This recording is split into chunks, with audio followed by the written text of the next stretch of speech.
তো আমি যখন বলেছি যে মোহর এত টাকা হবে, তো আমার মামা শ্বশুর লাফ দিয়ে উঠেছে, ওটা বলছে বিবাহ তুলে দাও, বিবাহ তুলে দাও, ছেলে খারাপ, এই বৈঠকে বসে কথা বলে। রাগ করে চিল্লা চিল্লি করে আমার মামা শ্বশুর ভিতরে আসলো, এসে এখন আমার শাশুড়ির সামনে কি কি যে বললো, দেখ বকচা হাতে করে চলে গেল সোলা গাড়ি, থাকলোই না। অপরাধ কি? আমি কথা বলেছি বিবাহের বৈঠকে, সেই জন্য। আমার শাশুড়ি আলহামদুলিল্লাহ খুব ভারী মানুষ ছিলেন, এগুলো উনি চিন্তা করতেন না। তো যা বলেছেন বলেছেন, সব করে তোমরা ঠান্ডা থাকো, চুপ থাকো। আমার শ্বশুর শাশুড়ি, আমার সম্বন্ধীদের ধারণা ছিল যে আব্দুর রাজ্জাক বিন ইউসুফ, তারা এটা বুঝতো ঘটনা, যার কারণে পরিবেশ আর উল্টা হয়নি, নাহলে তো পরিবেশ ভেঙেই যায়। তাকদীর তো আছে একটা।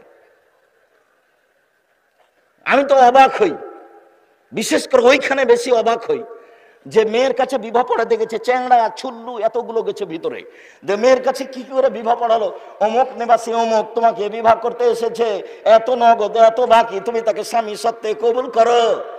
3 বার কবুল করাচ্ছে, যে সবাই যেখানে বর বসে আছে সেখানে এসে দাঁড়িয়ে থাকছে, 8 জন 10 জন 15 জন দাঁড়িয়ে আছে। এখন বসে থাকা লোকগুলো বলছে আপনারা কে? তো বলছে আমরা এ বিবাহের উকিল। মেয়ে কি কবুল করেছে? জি হ্যাঁ করেছে। আপনারা শুনেছেন? জি শুনেছি। তাহলে বসেন। তখন বলছে মনে হচ্ছে যে হিন্দুদের বিবাহ লেগেছে কলার গাছের চতুর্দিকে ঘুরে, ধর্ম পাগল হয়ে গেছে, ধর্ম রাজশাহী চাঁদা নাম হচ্ছে হাওয়াই লাড্ডু, दोनों हाथ में लड्डू है जो चाहे उसको खा ले जो चाहे उसको छोड़ दे। ধর্ম পাগল হয়ে গেছে। গাইবান্ধা জেলায় এসে ধর্ম কি হয়ে গেছে? পাগল হয়ে গেছে, কলা গাছের চতুর্দিকে ঘুরে। এতগুলো মানুষ দাঁড়িয়ে আছে আর ওরা বলছে যে মেয়ে কি কবুল করেছে? জি করেছে। আপনারা কি শুনেছেন? জি শুনেছি। তাহলে বসেন। কেউ বলে না কেন? 30 বছর থেকে বলছি এটা না যায়। কেউ বলুক যে আপনি ভুল বলেছেন, সাহস করে না কেন?